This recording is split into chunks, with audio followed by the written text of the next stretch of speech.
My name is Brittany. On our 10th wedding anniversary, my husband said he wanted a clean start. He booked a cabin by a state park, packed champagne, and promised a sunrise hike just for us.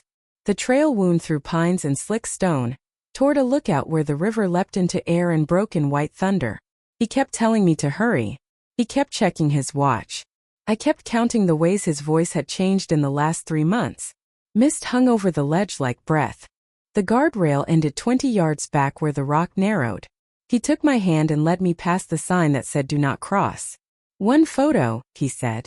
"Hold the scarf. Let it fly." He stepped behind me, close enough that I felt his chest.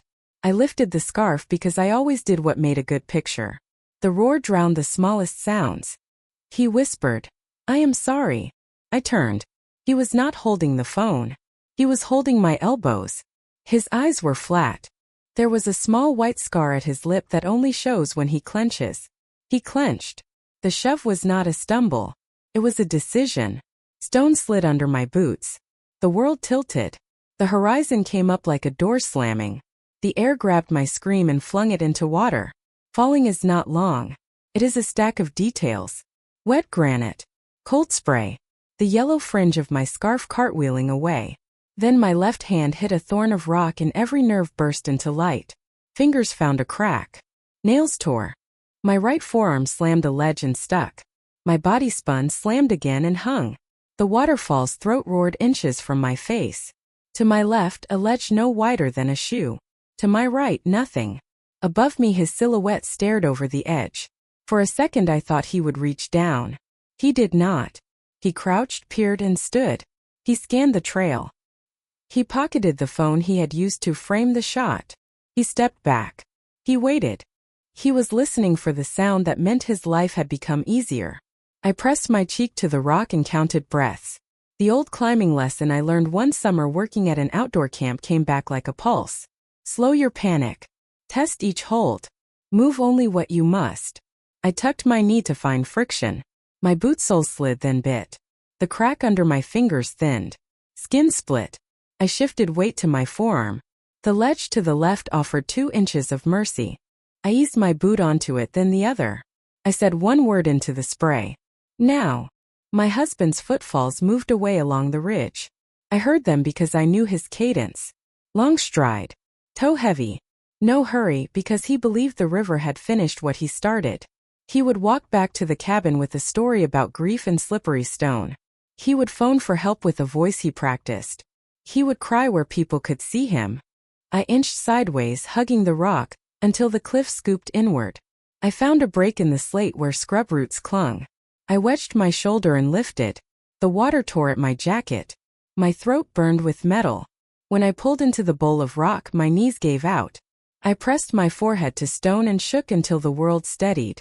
I did not look down again. I crawled along the notch until the slope broke to brush and grit. My hands bled. My left wrist swelled. I stood only when I felt pine needles under my boots. The sky was pale. The wind moved the treetops like someone exhaling after a held breath. Far up the trail, his figure crossed the clearing toward the path that cut to the parking lot. He did not look back. He had made his call in his head. Widowmaker. Accident. Survival story where I did not survive. I took a step, then another. The campground map lay folded in my pocket where I had put it because maps are habit when you have learned to distrust someone you love. I followed a deer path that cut behind the ridge and down to the service road. No one saw me. No one hears a ghost. At the ranger station I stopped before the window and did not speak. My muscles trembled like struck wire. The ranger looked up, saw my hands, and came around the counter fast. A blanket. A chair. Questions in a voice trained for weather and shock. Did you fall? I shook my head once. Did someone push you? I opened my mouth and closed it. The room tilted again. I held on to the edge of the desk and said, "He tried to kill me." The ranger called for medics. I asked to use a phone. I dialed a number I had committed to memory 3 weeks earlier when the late nights and lock screens told me what I did not want to know. The call rang once. Then a calm voice answered. "This is Mara. My attorney." The one I had hired quietly after I found the first message that said after our anniversary we can be free. "Plan 1, I said. My teeth chattered. Activate Plan 1. Listen to me, she said. Do not speak to him. Do not post. Stay with rangers. I am calling the state police. And Brittany, remember the timing. The delivery is at 6. The delivery. The box. I had wrapped it myself and paid cash to ship it the day before we drove to the cabin. It would arrive at our house at 6 this evening, place where he could not miss it if he came home to change before giving his statement. Inside that box was the thing he had no language for. Not flowers. Not forgiveness. Sirens rose on the road below the pines. I pressed the blanket to my torn hands and pictured the front porch, the small square of cardboard, the white label with his name. If he opened it, he would finally see what I had known for weeks, and why I had smiled on the trail when he said he wanted a clean start. An hour after the medics wrapped my wrist, 2 state troopers stepped into the ranger station. Their boots left dark half-moons on the floor. They asked me to tell the story. I gave them only the spine. Hike, ledge, push, fall, crawl, station. My voice was thin but steady. I did not add the years that led to that edge. I saved those for the moment that would matter. When they left to secure the trail, Mara called back. Her tone was clipped. You are safe. Listen. We have to make the betrayal plain. Not just the push. The plan. We show motive, preparation, and gain. I closed my eyes. I saw the first thread of it again. 3 months earlier I had found a message on his tablet. He had fallen asleep on the couch. The screen lit with a soft chime. A single sentence glowed. After the anniversary we can be free. I stared at that line until my breath hurt. The sender's name was a first name only. A woman I did not know. The thread was new but the tone was old. It was intimacy that had been rehearsed. The next week a letter arrived from our insurance agent. It asked me to confirm a change in my life insurance policy. The amount had doubled. I had not requested it. The agent said my husband had insisted on an update. He had played the caring spouse for the form. My hand shook while I held the paper. The signature line wore my name in a tidy forgery. Then came the searches on the shared computer. I had been packing school lunches when the browser auto-filled a phrase. Deaths near waterfalls. The list scrolled like a script. How long until a body is found? Are there cameras on state park trails? Unsafe overlooks in our region. Each line turned my stomach cold. I printed the history. I slid it into a folder. I started a ledger of my own. At night he began to lock his phone. He took it to the shower. He slept with it face down. He said work was rough. He said he was covering for a sick colleague. I nod because sometimes survival looks like patience. I counted receipts instead. He had purchased a rope with a carabiner. He had purchased a hiking map I already owned. He had purchased a lighter and a waterproof case for a phone he never used outdoors. One order was a pair of gloves with grip pads. The shipping date matched our trip. Mara had coached me by then. She said, "Do not confront. Gather." So I gathered. I ordered a small voice recorder and placed it under the driver's seat. I added a doorbell camera. I copied his cloud backups to an external drive. I called my therapist and booked weekly sessions to keep my voice even. I made a will and left a sealed copy with my sister. Each step felt like treason and like prayer. 2 weeks ago I found the name behind the messages. She was a co-worker he had mentored. Photos showed them at conferences. A hand at a waist. A smile that knew how stories end when no one watches. On her page she had posted a short quote. After the anniversary we can be free. The words were framed by a photo of a river. A week ago he took me to dinner. He lifted a glass and said a line he had practiced. I want a clean start. He proposed the cabin then. He booked the park the next morning. He hummed while he packed. He whistled while he deleted call logs. I stood at the sink and bowed my head and decided to live. The day before we left I mailed the box. I paid cash. I used a post office 2 towns over. I printed the label by hand. The return address was a locked box that Mara had arranged. The handwriting looked like my old teacher script. The box held 4 things. A copy of the browser history. A photo of the forged insurance form. A micro SD card with the car recorder files. And a printed letter that began, "If you are reading this, it means I survived." Inside the letter I did not shout. I traced the shape of his plan. I listed the dates of the hikes he had scouted. I named the woman and her department. I noted the policy increase. I explained chain of custody for each piece of proof. I ended with one line. At 6 a delivery arrives for you. At 7 the police will want your story. Choose your version with care. Back in the ranger station, time moved like a slow tide. A paramedic taped my wrist and said I was lucky. I nodded. Luck is a word people use when they cannot see preparation. I asked the ranger if I could sit near the window. I watched the road. At 4 in the afternoon a trooper returned. He said they had closed the overlook and were collecting trace. He asked again if I was sure about the push. I held out my palms raw and split and said, he said, I am sorry, and then he shoved. The trooper wrote that sentence down. At 5:30 another call from Mara. He has not called you, she said. Good. He will be building his accident story. He will drive home to shower and to gather props. He will not expect a package. I looked at the clock. The numbers felt loud. At 6 on the dot the ranger's wall clock clicked. In my head I saw the porch camera image in real time. A mail truck brakes. A hand places a small brown square by the mat. The label carries his name and the invitation to open. He will step over it or he will pick it up. He will choose between denial and panic. At 6:15 my phone buzzed with an unknown number. I let it ring. Then a text arrived from the same number. 3 words. What is this? The photo attached showed the box on the kitchen island. The flaps were open. The letter lay on top. My breath shortened.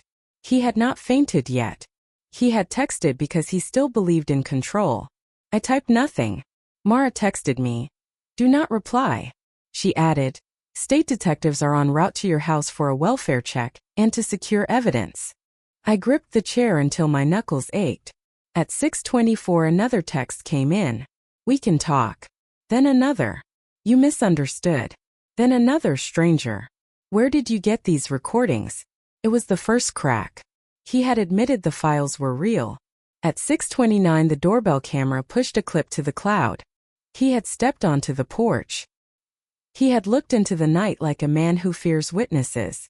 He had bent over and reached into the box. He had reached for the phone. He had dialed. I waited for the name that would appear. Police. Lawyer. The woman. I did not see which one.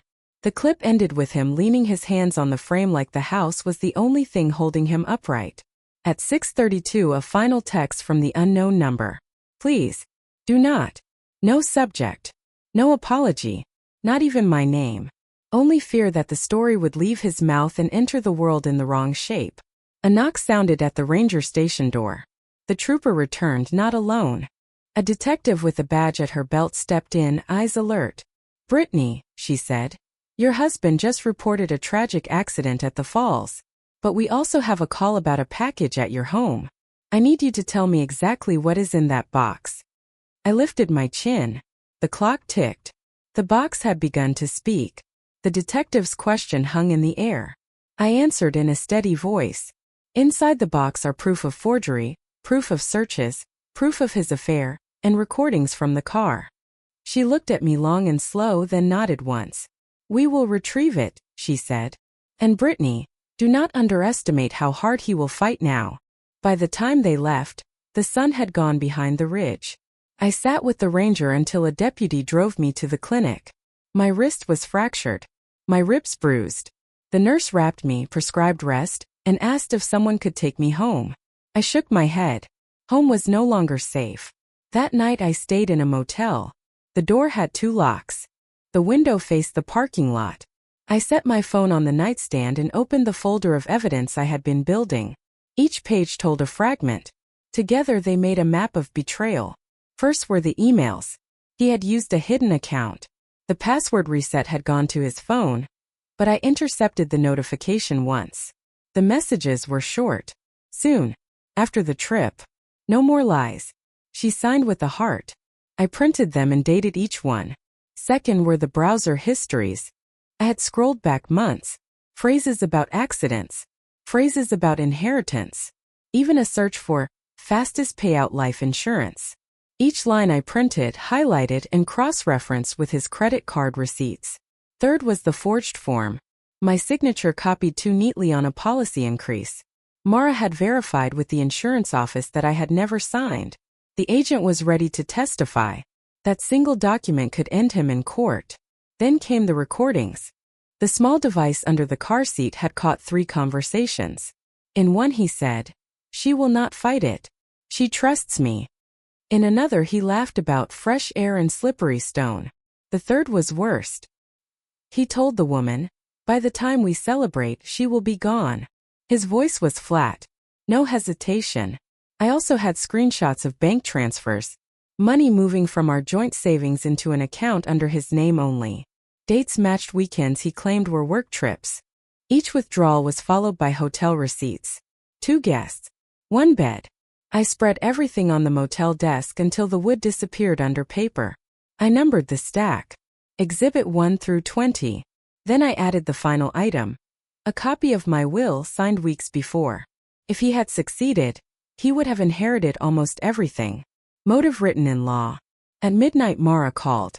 She had the box in her office now. The detectives had logged it as evidence. She said, "They cannot bury this. Too many copies exist.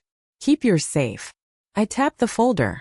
She continued, "Tomorrow we go public with a protective petition. That locks your safety and makes any attempt at intimidation part of the record." I thanked her, but fear still pulsed. He was not in custody yet. He would be free tonight. Free to rage. Free to deny. Free to corner me if he found where I was. To guard against that, I left the motel before dawn. I drove to my sister's house 2 counties over. Danielle opened the door and pulled me inside. "You look like hell," she said softly. I dropped the folder on her kitchen table. She flipped through pages, her face tightening with every line. "You need backup," she said. "He will claim you're hysterical. He will claim accident. But this," she tapped the forged form. "This is intent." We called Jack, an investigator Danielle knew from her work. He agreed to dig into the site accounts, the hotel bookings, the calls. He promised a timeline by the end of the week. By afternoon, Mara filed the protective petition. It detailed the push, the affair, the insurance, the threats implied in his searches. She asked the judge to bar him from contact until the investigation closed. She also filed to freeze the joint accounts so he could not drain them in retaliation. At 4 p.m., Jack sent the first report. He had traced one of the hotel receipts to a conference where my husband had registered with his mistress under a package deal. They had checked in as Mr. and Mrs. The clerk remembered them. She would testify. At 6, another message from Jack. My husband had purchased a storage unit in the next town. The lease started 2 weeks before the anniversary trip. The unit number was written in his own hand on the contract. Inside, Jack said, might be the things he did not want found at home. My chest tightened. The puzzle was expanding. This was not only an affair or a shove. This was premeditation woven over months, hidden behind polite dinners and anniversary plans. That night, as Danielle made tea, my phone buzzed again. A blocked number. 1 text only. "Stop digging or you will regret it." I set the phone down slowly. My sister read the words and whispered, "Brittany, he knows you lived." Danielle's hand tightened on my wrist. "He knows you lived, Brittany. That means he is desperate. He will try to corner you before the law does." Her voice was steady, but her eyes betrayed fear. I exhaled slow, steadying myself. Then we stop reacting. We get ahead of him. The next morning Mara arrived at Danielle's house. She carried 2 briefcases and a look that told me she had been awake all night. She spread papers across the dining table, transforming it into a war map. "Listen carefully," she said. "We cannot win this with one piece of evidence. We need a sequence. We hit him in stages so he has no time to recover." Jack joined us soon after. He tossed down photographs. The hotel check-ins, bank statements, screenshots of transfers. He pointed to one. "This account ties directly to the storage unit. I've confirmed his signature on the lease. We need to open it legally. If we find anything inside, it becomes the hammer." Danielle leaned in. "And witnesses. The hotel clerk. The insurance agent. Even the jeweler who resized a ring he bought with our savings. They will talk." Mara nodded. "Good. Angry witnesses are gold." Judges respect neutral testimony. She slid a timeline across the table. Step 1. Petition for a full restraining order with all supporting exhibits. Step 2. Move for a forensic audit of his accounts. Step 3. Reveal the storage unit contents. Step 4. Present the recordings. That sequence builds momentum and credibility. I listened, absorbing each word. For weeks I had been moving alone, terrified, hoping my folder was enough. Now I saw how it could become a net that closed around him. Still, Mara looked at me hard. But understand this. Once we start, there is no pause button. He will smear you. He will call you unstable. He might even claim you pushed yourself for attention. My stomach twisted, but I met her gaze. Then we give him no air. We choke his story with facts. Jack smirked faintly. That's the right tone. By late afternoon we had rolls. Mara would file the motions. Jack would continue digging. He already had a lead on another hidden account. Danielle would line up witnesses and gather sworn statements. My job was to hold steady and keep every copy of evidence secure. At dusk we drove to the storage unit together. The gate buzzed open under Jack's code. The hall smelled of dust and oil. Our footsteps echoed. We reached the unit, number 17, and Jack produced the lease. We have authority, he said. He signed the rental under his own name. This is admissible. The lock clicked open. The door rattled upward. Inside were stacks of boxes, a duffel bag, and a black case. Jack slit the tape on the first box. Inside, electronics still in packaging, purchased with our joint card. Another box held women's clothing, tags attached. A third box revealed files, receipts, contracts, a ledger written in his hand. Mara's eyes sharpened. This is not just affair money. This is fraud. Danielle lifted the black case onto the floor. Inside lay rope, gloves, and a waterproof phone case. My breath caught. Each item matched the receipts I had logged. This was his kit. The tools of his plan. I whispered. He kept it all here. Jack photographed everything, tagging times and dates.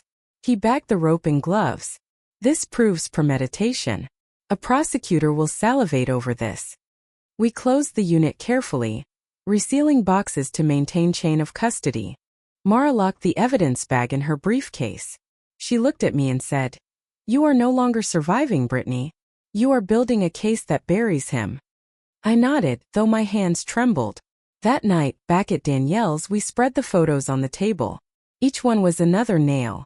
I thought of the waterfall, of his shove, of his calm stride down the trail. He believed gravity would erase me. Instead, paper would erase him. At midnight, Lena, a strategist Mara trusted, joined the call. She specialized in media. Her words were clipped. We drip feed if he goes public. Documents first. Photos later. Keep the story one step ahead.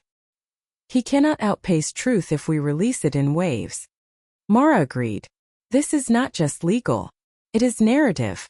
If he tries to paint her as unstable, we counter with precision. As we ended the call, Danielle brought tea. Her hand brushed mine. "You are not alone anymore," she whispered. I allowed myself a breath, the first deep one in days. But the moment was short. Jack's phone buzzed. He frowned, then turned the screen toward us. It was a new video. My husband. Live. He stared into the camera, face flushed. "Brittany is lying," he spat. "She forged documents. She staged everything.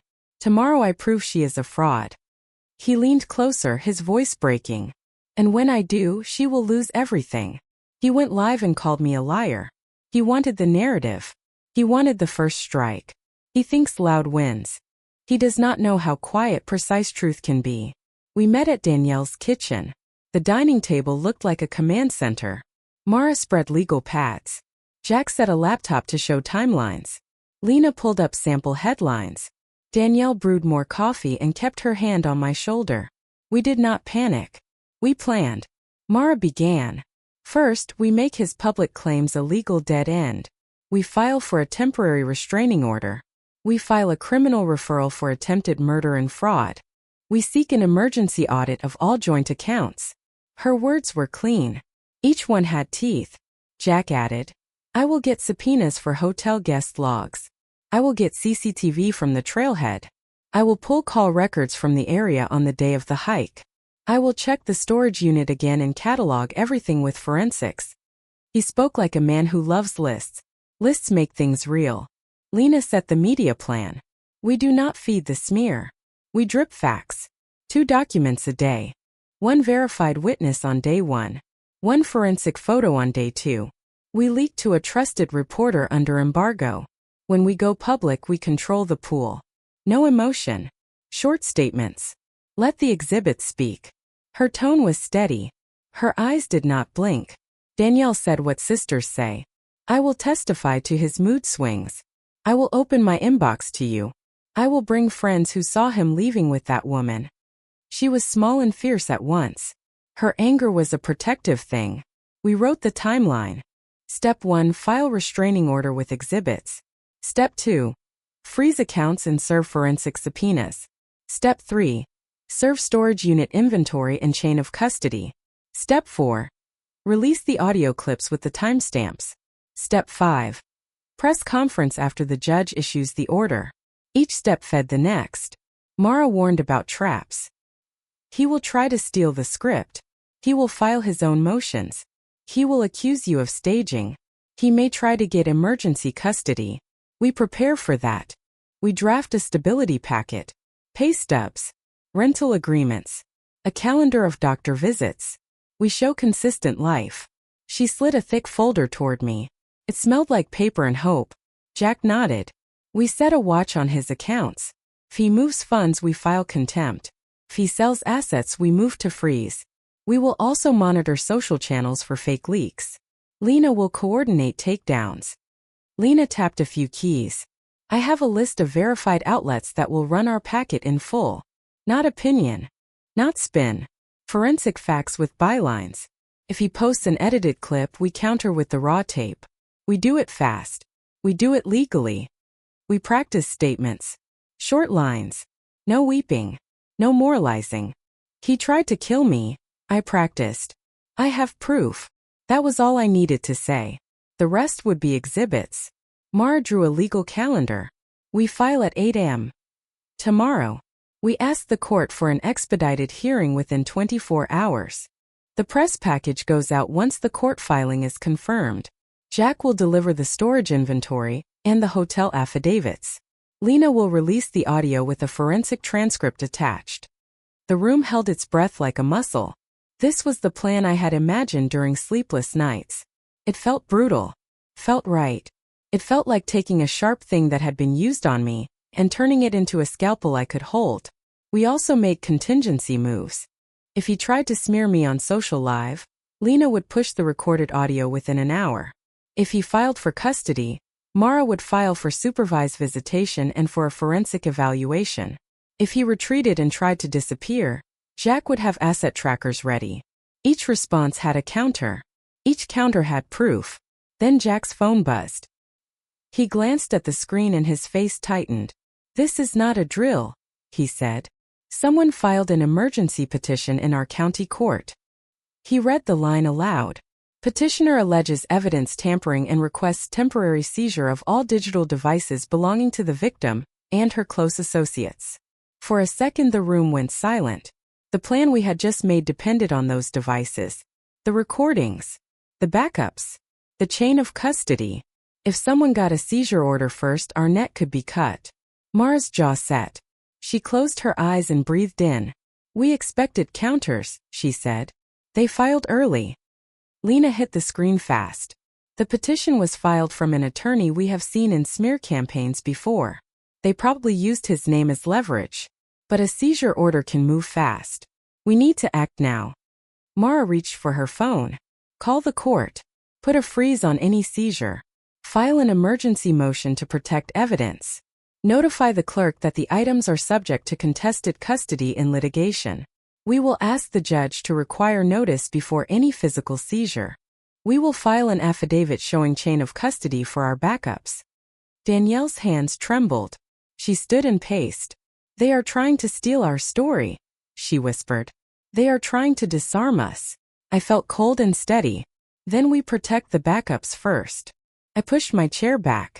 Jack, get copies to 2 trusted law firms in other counties. Lena, upload the audio to a verified press repository with timestamping. Mara, file the protective motion and call the clerk. They moved like a machine that had known how to move. Calls were made. Digital copies were created in 3 separate clouds. A courier was ready to move physical drives to a deposit box across state lines. Lena emailed the reporter. Jack drove for a copy. Mara drafted an emergency affidavit. We worked through the night. Dawn came as a thin blade. The court clerk answered Mara's call and read a docket number. Her voice was clipped. "There is an emergency motion filed here," she said. "But we also have a protective filing from the district attorney's office. We will calendar both for the same judge." Mara let out a breath she had been holding for days. They filed. We filed. Now the court decides who speaks first. My phone buzzed with a text from an unknown number. The message contained one simple sentence and a timestamp. 9 a.m. You are presenting to a judge who likes theater. Be ready. I looked at the team. Mara's face was hard in a way that meant war. Jack's fingers drummed the table. Lena pulled the press packet closer. The courtroom would be our next stage. The courthouse steps were slick with morning rain. Reporters stood shoulder to shoulder. Cameras braced under umbrellas. Their shouts echoed between the stone columns. "Brittany, did he try to kill you? Brittany, is the insurance policy real? Brittany, are you staging this?" Mara placed a hand on my back. "Head high. Say nothing." I nodded and kept my eyes forward. Jack walked ahead, carrying a sealed evidence case. Lena flanked us with her laptop open, ready to push updates. Danielle held my hand so tight her knuckles turned white. Inside, the air smelled of paper and polish. The clerk called our case. We entered a courtroom where my husband sat at the petitioner's table with his attorney. His suit was pressed. His hair was slicked back. He looked like a man ready for a photo shoot, not a hearing about attempted murder. The woman, the co-worker, sat behind him, eyes darting. The judge entered, robe swaying, voice stern. "We have competing emergency motions. Both sides claim fraud. Both sides seek custody of evidence. We will hear arguments." His lawyer stood first. "Your Honor, my client's wife has fabricated evidence to smear him. These so-called receipts, these alleged recordings, they are forgeries. We request immediate seizure of all her devices to prevent further tampering." He spoke loud, practiced, confident. The judge scribbled notes. Then Mara rose. Calm. Controlled. "Your Honor, what we present is not speculation. We have chain of custody affidavits, verified bank transfers, notarized insurance confirmations, and a storage unit lease signed by the petitioner himself. We are prepared to show the court physical items purchased with stolen funds, along with recordings authenticated by timestamp." She placed a binder on the table. Its spine looked unbreakable. The judge leaned back. "You claim attempted homicide?" Mara's voice did not shake. "Yes, Your Honor. On their anniversary trip, my client was pushed from a ledge. She survived. We have medical records, ranger reports, and supporting statements. We request immediate protective orders and denial of the petitioner's motion." Gasps whispered through the courtroom. His jaw tightened. Then the pivot came. His lawyer raised a phone. "Your Honor, we submit new evidence." A text sent from her phone last night to my client. It reads, "Stop before I release everything. This is intimidation. This proves her bias and shows she is manipulating the narrative." My breath caught. I had not sent such a message. My phone had been with me, in Mara's possession overnight. The judge frowned, clearly unsettled. "Mrs. Jameson, did you send this?" Mara spoke fast. "We object. That message is fabricated. The device in question has been logged in chain of custody since yesterday. We have third-party witnesses who can confirm. We demand forensic analysis before the court admits this exhibit." The judge tapped his pen. "Admissibility will be determined after review. For now, both sides will present physical exhibits." Jack stepped forward, unsealing the evidence case. He placed the rope, gloves, and waterproof case on the table. Gasps rippled again. The mistress shifted in her seat. His lawyer countered, waving hotel bills and receipts. "Your Honor, these items could be planted. But here, hotel receipts show my client traveling for work, not pleasure." And look, signatures from corporate partners prove meetings. He smiled like a man who believed paperwork could erase truth. But Jack was ready. He slid another page forward. Those same receipts list 2 guests, Your Honor. Registered as Mr. and Mrs. Jameson. Witness statements confirm he was accompanied by the woman seated in back. The courtroom buzzed louder. The judge raised a hand. Silence. Tension cracked the air. Both narratives fought to dominate. The judge's eyes narrowed. I will recess for 1 hour. Both parties prepare final statements. When we reconvene, we decide the protective orders. We left the courtroom into a hall full of cameras. He brushed past me, his voice low enough only I could hear. You should have fallen. Next time you will. My pulse hammered. Mara squeezed my arm. Do not react. We pivot now. We take control in the next round. My phone buzzed as we reached the conference room. A new message. This time not a fake. It was a photo of my daughter's backpack sitting outside the school gate. The caption read, You choose who walks her home. The photo of my daughter's backpack froze the air around me. Mara grabbed the phone, scanned the screen, and whispered, Do not show fear in front of cameras. We handle this smart. She sent the photo to the detectives on our case within seconds. Jack dialed the school, his voice clipped. Confirm eyes on her. Now. After a long pause, he exhaled. She's inside. Safe. The bag was placed outside to rattle you. Rattle me it did. But it also confirmed how desperate he had become. He was playing every dirty card. When the judge returned, the courtroom filled to bursting. Reporters packed the benches. Employees from his company sat behind us, their whispers rising. Even his parents were there now, faces tight with shame. He entered with that same smirk, as if this was theater he could still control. The judge banged the gavel. Final arguments. His lawyer leapt first. Your Honor, what we see here is a vindictive spouse inventing a tragedy. There was no push, no intent. The alleged evidence is fabricated. The recordings altered. This is nothing but an attempt to ruin a respected man's reputation, because she cannot accept the end of a marriage. He gestured grandly, voice booming. I held Mara's gaze and stayed silent. Then Mara stood. She spoke slow, every word a hammer. Your Honor, fabrication requires skill. But mistakes are harder to erase. We have those mistakes on record.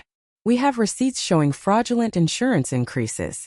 We have browser histories recovered directly from his devices. We have sworn testimony from a ranger who heard her say, He pushed me. And we have physical items, rope, gloves, waterproof case, purchased days before the anniversary trip.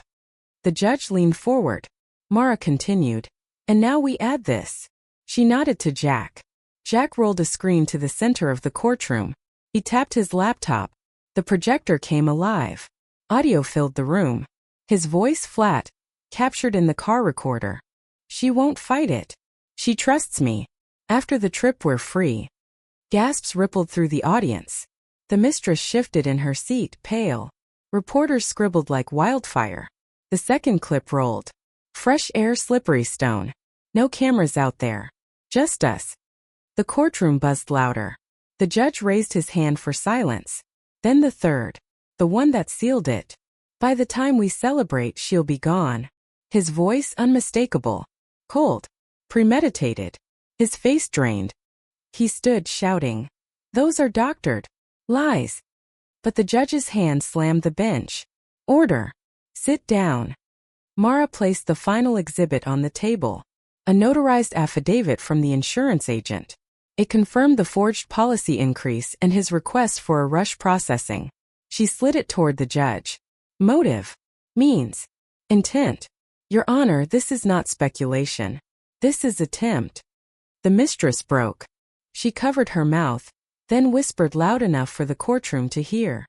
He told me she wouldn't come back. He said the trip would end everything. Her voice cracked. Reporters leaned in. Phones recorded. He spun on her, face twisted. Shut up. You don't know what you're saying. The bailiff stepped closer. The judge's gavel struck 3 times. Enough. The evidence is overwhelming.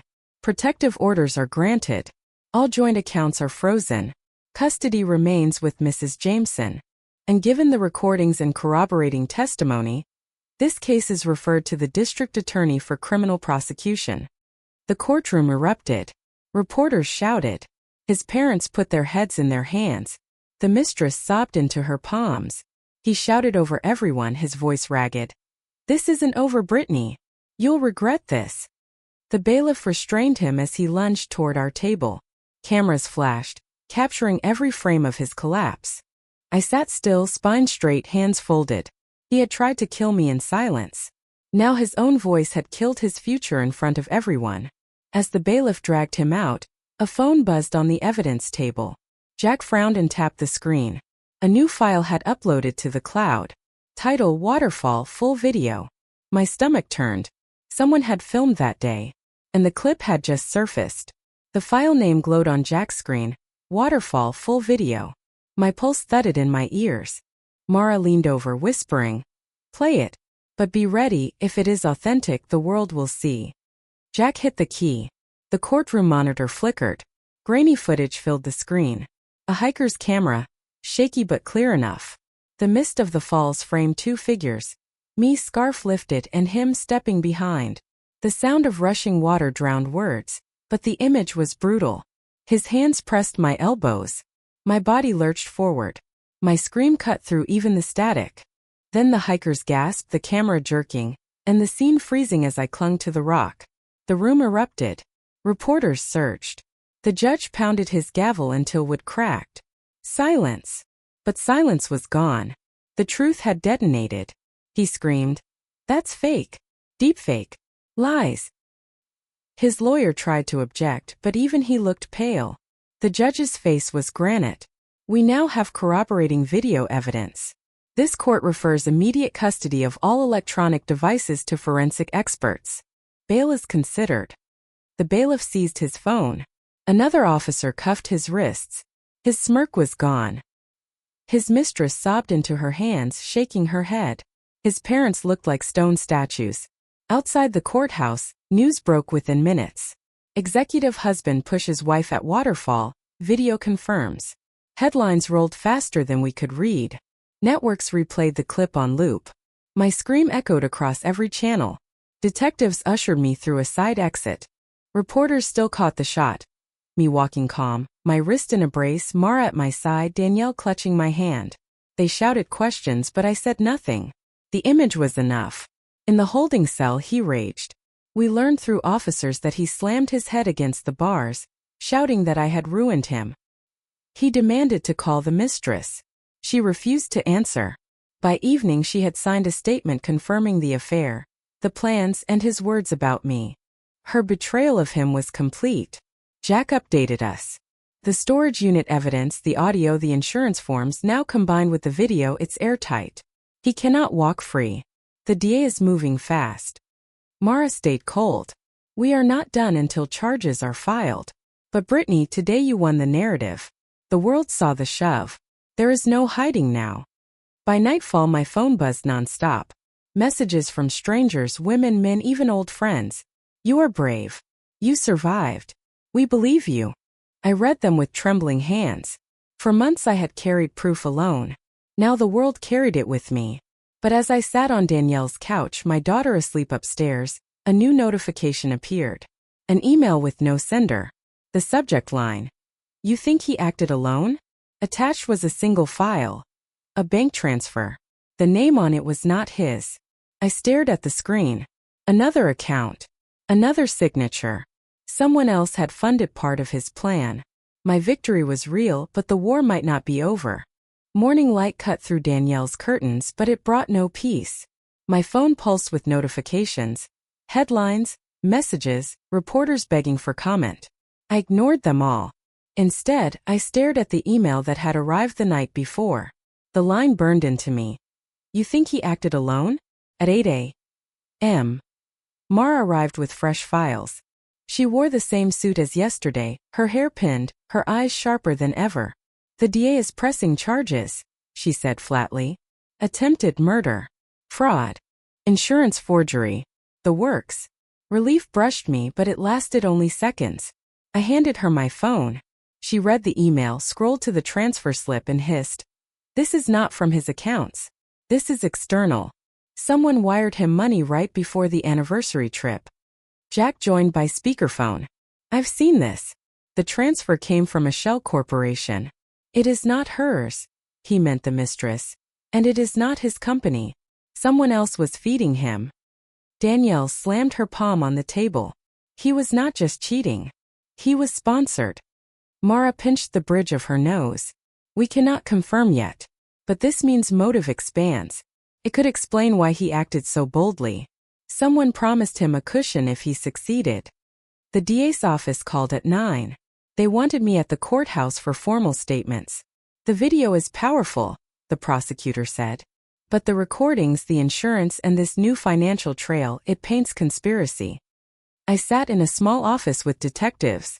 They asked me to describe every detail of the hike again, every receipt, every suspicious night. I spoke for hours, my voice turning hoarse. At one point I whispered, he wasn't acting like a man alone. He was too certain. The detective nodded, scribbling notes. By midday the video had gone viral. 10 million views. Hashtags with my name trended. People debated in comment threads, dissecting his smirk, my scream, the mistress's collapse in court. For once the public believed me. But with the email burning in my pocket, I felt no victory. Outside the courthouse reporters swarmed. One shouted, "Brittany, do you know who funded him?" The question chilled me. The leak had spread already. Someone else wanted the world to know there was another hand in this. Back at Danielle's, Jack pulled up new files. I traced the transfer. The shell company ties back to an investment firm overseas. One of his business associates sits on the board. A man with deep pockets and deeper grudges. Mara exhaled sharply. If that is true, this moves beyond domestic violence. This becomes corporate crime. I looked out the window at my daughter playing with Danielle's dog in the yard. Her laugh carried through the glass. She did not know her father sat in a cell, or that others may have pulled strings to make me vanish. At 6 p.m., news broke, he had been denied bail. The courtroom video of him raging, screaming, and lunging at me had sealed the decision. Reporters outside the jail shouted his name. He refused to answer. That night, while the city processed his downfall, I lay awake. The email replayed in my head.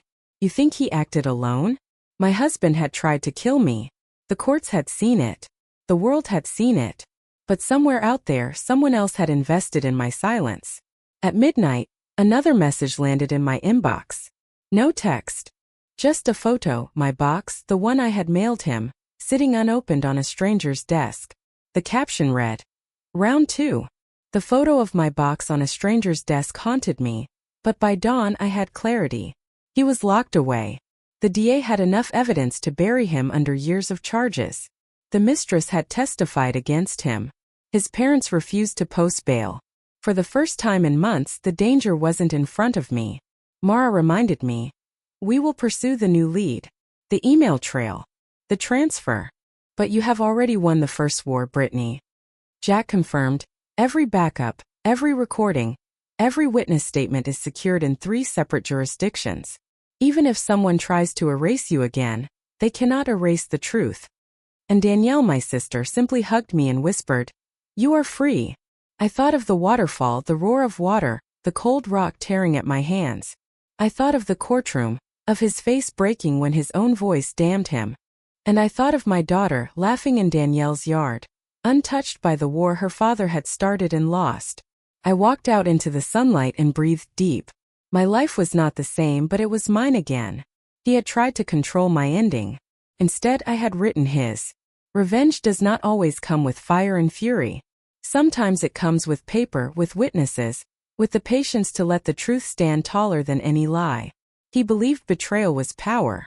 He believed a shove could silence me forever. But silence became my weapon. Proof became my voice. If my story held you, remember this. Betrayal can break you only if you let it. Collect your evidence. Find your allies. Trust your instincts. And when the moment comes, do not shout. Just let the truth speak.